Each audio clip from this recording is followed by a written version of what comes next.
vous, les artistes du monde, c'est-à-dire les artistes qui ne font pas du gospel, et vous devez dire merci à vos églises dans lesquelles vous avez connu la musique. Il y a plusieurs artistes, s'ils sont devenus ce qu'ils sont actuellement, c'est à cause de leur église dans laquelle ils étaient, peut-être lorsqu'ils étaient dans l'enfance ou bien peut-être au moment où ils étaient dans leur jeunesse.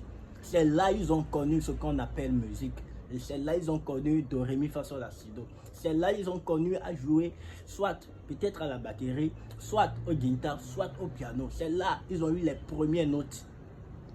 Donc quel que soit là où vous êtes actuellement, vous devez vous souvenir de votre fondation, de là où vous avez commencé.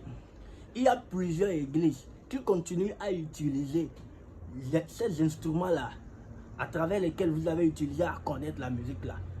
Jusqu'à l'heure que je parle, il y a toujours ces genres d'instruments que ces gens d'église continuent à utiliser.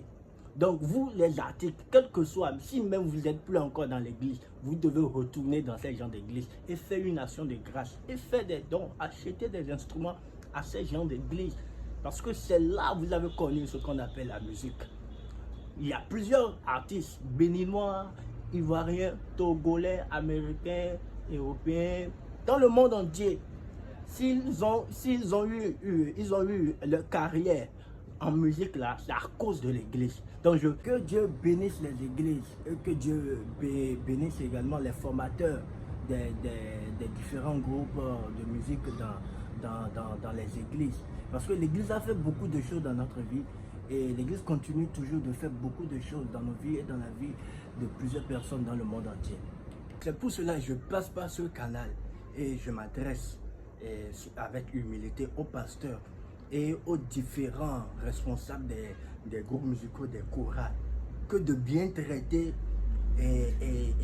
ceux qui sont à leur disposition, c'est-à-dire les ouvriers côté musique qui sont dans les différents groupes, de les bien traiter, parce que parmi eux, il y a des talentueux, ceux qui ont effectivement le don de chanter, mais à un moment donné, avec leur début, ça semble comme si ils ne font rien dans le groupe, ils n'arrivent pas à donner le meilleur d'eux. Donc encouragez ces gens de personnes, ne les découragez pas. Parce que quand vous les découragez de cette manière, cela les amène à sortir de l'église. Et le don là qui était caché en eux, ils vont dans le monde pour le développer.